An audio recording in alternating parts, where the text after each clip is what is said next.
Nos han educado para ser objeto de deseo y para medir nuestro valor con la validación masculina. Si les gusta mi contenido y me quieren ayudar, por favor comenten, denle like, compártanlo si les parece útil. No se olviden que en la descripción van a encontrar el link para agendar una sesión conmigo o para ver mi tienda psicológica. Ahí van a encontrar guías gratis y otras pagas. También me pueden seguir en todas mis redes sociales. Hoy vamos a hablar sobre cómo la sociedad camufló nuestro tipo de deseo sexual bajo el mandato de complacer y cómo conocerlo pudiera ser la liberación más grande de tu vida. Para entender un poco más de por qué yo creo que hay más mujeres asexuales en la sociedad y ellas no lo saben, tenemos que entender primero todo este espectro. Primero que nada, la sexualidad no es un bloque monolítico, es algo que fluctúa en diferentes individuos. Vamos a empezar por los 3 más conocidos y al final del video les contaré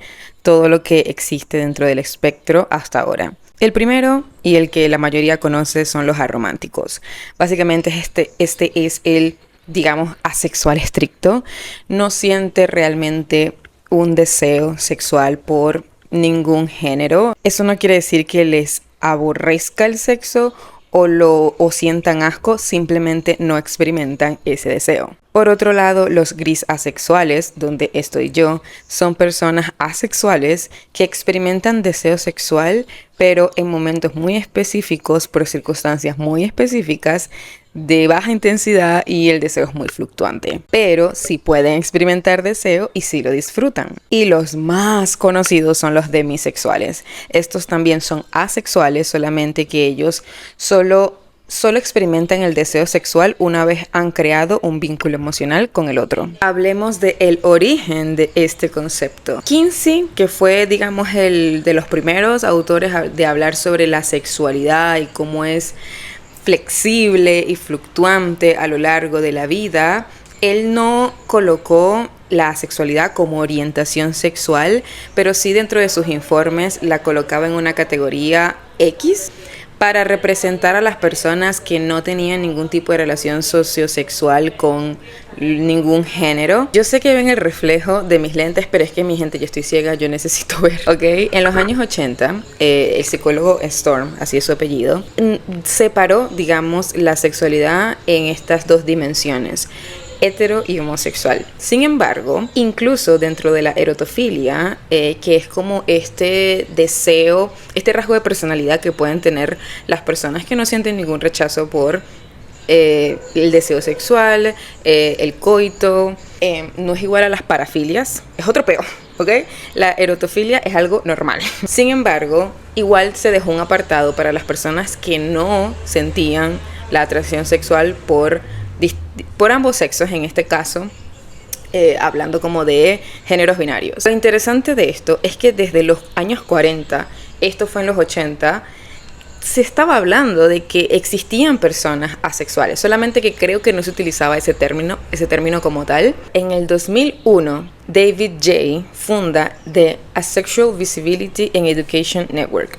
Diminutivo, AVEN. Cuando diga AVEN ya saben de qué estoy hablando. Y básicamente él sacó por fin el término de la patología, de la patologización. Es que antes se veía, digamos, la falta de deseo o el bajo deseo sexual como un problema dentro de la propia sexualidad. Y David J., cuando fundó esto, lo llevó incluso a la comunidad LGBT. Antes se pensaba que era una orientación sexual, pero ya entendemos que cualquier persona de cualquier orientación puede ser asexual. Ok, hablemos de mi hipótesis.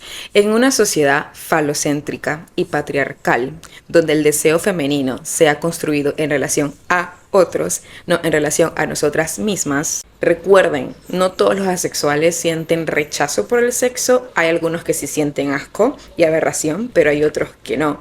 Por eso es que muchas mujeres pudieran casarse, tener relaciones sexuales sin realmente generar un deseo sexual, simplemente hacerlo porque quieren complacer a su pareja, más sin embargo si quieren enamorarse. Ok, yo sé que suena un poquito confuso, a mí me confundió, y créanme que cuando yo me identifiqué como una persona asexual, fue confuso. Fue creo que más de una década para llegar a este punto. Así que ténganme paciencia en toda esta explicación, ¿ok? La filósofa feminista Sandra Barkey, citando a Michael Foucault, no sé cómo se pronuncia ese nombre, explican cómo las mujeres internalizamos la mirada patriarcal, lo que nos hace objetivizarnos a nosotras y creamos esta creencia, valga la redundancia, donde nuestro valor radica en cuán atractivas y deseadas somos por el otro, en este caso los hombres. Muchas mujeres confundimos el sentirnos deseadas por tener deseo sexual, porque claro, sentirte deseada por alguien que te gusta puede activar tu dopamina, te hace sentir muy bien, pero no sabemos identificar si eso es nuestro propio deseo sexual o simplemente la mirada masculina ejerciendo su recompensa. Y no quiero que se malinterprete, acá yo no estoy diciendo que sentirse deseado está mal. Todos queremos sentirnos validados y deseados por alguien que nos gusta. Pero recuerden que estamos intentando entender la sexualidad femenina. La terapeuta Emily Nagoski, creo que se pronuncia así, miren, yo voy a machucar todos los apellidos. Ella en su libro Come As You Are, en el 2015, habla por primera vez sobre el deseo sexual espontáneo y el deseo sexual responsivo. El espontáneo es el que nace de la nada y el responsivo es el que aparece a partir de un estímulo. Eso quiere decir que hay ciertas mujeres dentro del espectro asexual. Me voy a poner a mí como ejemplo. Dentro de la grisexualidad, como mi deseo sexual puede ser muy específico y muy fluctuante, mi deseo sexual viene desde el deseo responsivo. Normalmente, no siempre, pero normalmente siento deseo a partir de un estímulo externo. Ahora, volviendo a mi hipótesis, Sheila Jeffrey, socióloga y feminista, ella menciona que como nosotras nunca se nos planteó la idea de que tenemos un rol como también sujeto deseante, que desea placer, nuestra identidad erótica queda entonces sepultada bajo el rol de cuidadora o proveedora de placer. Tengo que leer esta parte. Angela Chen, ella es periodista y autora de What Asexuality Reveals About Desire, Society and the Meaning of Sex, en el 2020, mi amor, porque yo tengo que aquí poner referentes mujeres. Ella explica que la sociedad asume que todo el mundo es alosexual.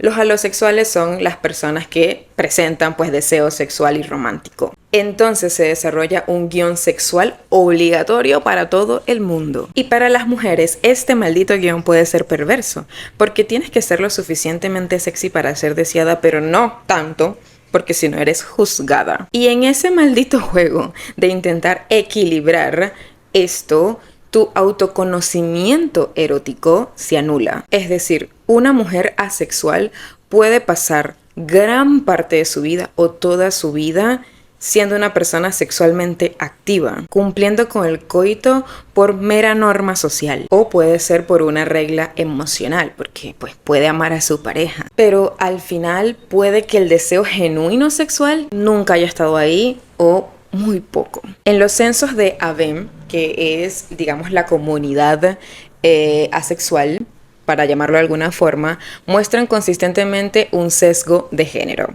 Sí, la mayoría de las personas que se identifican, las pocas personas que se identifican como asexuales, en su mayoría son mujeres o personas asignadas al nacer como mujeres. Es decir, entre el 60 y el 70%. Esto puede interpretarse de dos formas. Por un lado, las mujeres, a pesar de la presión social que sentimos, igual seguimos teniendo la apertura de cuestionarnos a nosotras mismas. Por otro lado, los hombres, por mandato de masculinidad, tienen que ser hiperdeseantes. Por tanto, no se les cuestiona ellos mismos, por ellos mismos, ¿no? No es por nuestra culpa, no se cuestionan sus propios deseos. Entonces, ni siquiera se preguntan si ellos son asexuales. Vamos a hablar de algo importante y es cómo diferenciar ser una mujer asexual de tener un trastorno de deseo sexual. Entonces vamos a dividir la pantalla. De un lado vamos a tener la asexualidad como naturaleza. Por otro lado vamos a tener una situación que podemos identificarlo como malestar. o problema. Ok, del lado del problema o la situación hay una pérdida o disminución notable en el deseo que antes sí existía. Por otro lado, en la sexualidad, digamos naturaleza, es una forma intrínseca de experimentar o no la atracción. Es decir, esto ha sido constante en mayor parte a lo largo de la vida. Volviendo a la situación o el malestar, la mujer puede presentar un malestar egodistónico. Esto básicamente ocurre cuando tú experimentas pensamientos o impulsos, quizás comportamientos, que chocan frontalmente con tu propia autoimagen, tu moralidad, tus valores, y te puede generar rechazo o angustia. Al mismo tiempo, también puedes presentar dolor físico. Si vamos de nuevo a la sexualidad, digamos naturaleza, pues la mujer presenta algo que se llama malestar egosintónico. Es diferente porque acá el malestar viene desde afuera hacia adentro. No es como el otro que es algo un poquito más interno. Nosotras llegamos a sentir malestar por la presión social o presión de nuestra pareja, porque sufrimos por, entre comillas, no ser normales, por no sentir el mismo deseo que nuestras parejas. Volviendo a la parte del malestar, el problema o la situación, normalmente los conflictos pudieran venir sobre la relación, traumas del pasado o del presente, mientras que en la sexualidad, del otro lado, la naturaleza, no hay una causa médico-psicológica. Es una variante natural de pues la diversidad sexual humana. Y algo importante que agregar es que según el DSM-5, que es el Manual de Diagnóstico de Trastornos Mentales, tienen una nota muy importante donde dice que si una persona se identifica como asexual, no se puede realizar el diagnóstico de trastornos del interés sexual. La psicología afirmativa, escuchen esto, defiende que la falta de deseo sexual no necesita cura si la persona se identifica como alguien asexual. Ahora hablemos de el espectro asexual. Ya conocen los arománticos, ya conocen los grisexuales y conocen los demisexuales. Vamos a hablar de el resto. Existe algo que se llama aprosexual. Digamos, el reverso de la demisexualidad son personas que pueden sentir deseo sexual, pero empieza a desvanecerse en el momento en el que empiezan a vincularse emocionalmente con la persona. Creo que estos se llaman agosexuales, aegosexuales o acoisexuales. Es que hay muchos nombres también. A veces diferentes nombres representan lo mismo. Pero lo que entiendo es que estas son personas que pueden sentir deseo sexual por otra persona, pero no desean realmente que sea recíproco o sea, tampoco son fucking locos abusadores. Simplemente no quieren llevarlo a cabo. Saben, como que siento deseo por ti, pero no pretendo coger contigo, la verdad. Es decir, si la otra persona responde ante ese mismo deseo, el deseo del acoisexual se disipa. Los reciprosexuales, recuerden que todos estos son asexuales, simplemente que existen tipos. Los reciprosexuales son personas que solo se despierta pues su deseo sexual a partir del conocimiento de que una persona siente deseo por ellos. El plasiosexual es una persona que siente placer sexual, siente deseo sexual cuando le genera placer a su pareja o a pues distintas personas, mas sin embargo no desea que le pase a ella o a él. O sea, no tienen interés de recibir ese placer sexual. Su erotismo se despierta a través de la entrega de placer. Los abrosexuales puede ser un poco confuso, pero básicamente son personas que pueden sentir deseo sexual, incluso sentir deseo romántico, pero puede pasar etapas en su vida donde son arománticos, es decir, no tienen ningún tipo de deseo sexual o romántico por nadie. Es muy fluctuante. Para finalizar, es necesario entender que hay una confusión sobre la sexualidad. Se cree que es celibato y también se cree, como les dije durante el video, que es una aberración al sexo. Pero hay una diferencia entre la atracción sexual y la actitud frente al acto sexual. Las personas sexofavorables no necesariamente son mujeres que tienen mucho deseo sexual, pero pueden tener relaciones sexuales por otras razones, porque quieren complacer a su pareja, porque sienten un vínculo con su pareja, porque están buscando intimidad, porque quizás el deseo puede fluctuar y en ese momento lo sienten. Ya va, se me olvidó algo importante. ¿Saben que les dije que existen los sexo favorables, sexo indiferente y sex averse? Literalmente los que detestan el sexo. Se me había olvidado decir ese tercero, pero bueno, vamos con el segundo, que son los sexo indiferentes. Estas mujeres no sienten deseo sexual. La verdad, el sexo les parece algo neutral, a diferencia de las sexo favorables, que pueden llegar a divertirse, pueden llegar a sentir placer en el sexo, pero las sexo indiferentes no les importa. Literalmente, tampoco es que les da asco, pero no les interesa. Si su pareja alosexual, recuerden que los alosexuales son personas que sienten deseo romántico y sexual, si su pareja alosexual quiere tener relaciones sexuales, ellas pudieran hacerlo porque no sienten un rechazo adverso a eso. Y por último, las asexuales que sienten aversión, repulsión y rechazo al sexo, el solo hecho de pensar en la idea de tener relaciones sexuales les causa incomodidad, ansiedad psicológica, angustia y asco. Como la sociedad nos exige complacer, muchas de nosotras podemos estar dentro de la asexualidad y dentro de la vertiente sexo favorable o sexo indiferente. Por tanto, podemos pasar 20 años desconociendo que somos asexuales y manteniendo sexo con nuestra pareja. El problema es cuando se convierte en me toca hacerlo porque él o ella quiere hacerlo. Este video es simplemente una puerta al cuestionamiento.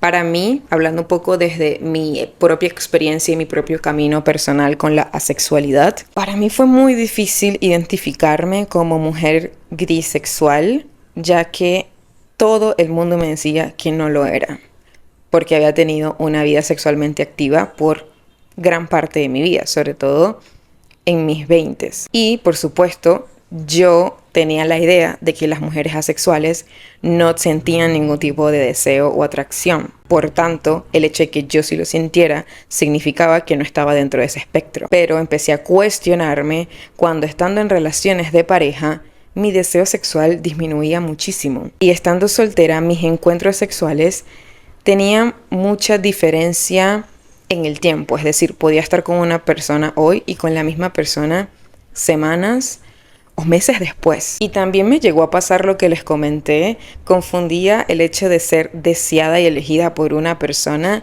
como mi propio deseo sexual. Al mismo tiempo me negaba que la idea de estar con una persona acurrucada, viendo una película o hablando por horas sobre temas de propio interés o del interés del otro, eso era bastante satisfactorio para mí, lo que me hacía no tener realmente deseo sexual, porque ya esa parte estaba satisfecha y yo no entendía eso. Pude reconocerlo. Eso me ayudó muchísimo cuando intenté explicarle a otras personas cómo era mi forma de amar y de sentir placer. Por supuesto, no fue fácil. Asumirte como una mujer asexual con un deseo fluctuante significa que no mucha gente va a querer tener una relación contigo. Y por supuesto, viví situaciones incómodas con algunas personas, pero poder reconocerme, defender mi propia identidad, me ayudó a poder encontrarme con personas que sí estaban dispuestas a entenderme y aceptarme. Porque aunque yo no necesitaba la aceptación de la sociedad, por supuesto que quería ser validada y elegida por la gente que me gustaba. Pero tampoco voy a obligar a nadie a entrar en esta dinámica. Pues la esperanza de encontrar un hombre que pudiera tener una relación conmigo no existía sinceramente. Llegué a decidir la soltería como elección de vida porque no estaba dispuesta a entrar en una dinámica machista donde tenía que entregar mi cuerpo como ofrenda literal. Hasta que conocí 2 hombres que me enseñaron que sí existen personas, hombres heterosexuales, que no colocan el sexo como parte fundamental de toda su vida. Y actualmente estoy en una relación heterosexual con un hombre heterosexual y me siento muy bien. Me siento respetada, entendida, aceptada, me siento libre y siento que tenemos una relación bastante sana y satisfactoria. Y estoy muy agradecida por tener una buena pareja, pero también ha sido por mi propia persona, por yo respetar mis propios límites, que me encontré con una buena persona y una persona parecida a mí, pero sí creo que necesitas estar con una persona que tenga un deseo sexual y romántico parecido al tuyo, o que se asemeje al tuyo o igual al tuyo. Pero sí tiene que parecerse un poco, porque estar con alguien hipersexual o muy sexual, no sé si funcione, sinceramente. No quiero desalentarlas, pero amigas, sería muy complicado. En fin, espero que este video haya sido de utilidad para que ustedes se cuestionen y se acepten a ustedes mismas. Les mando un abrazo, un besito y nos vemos después.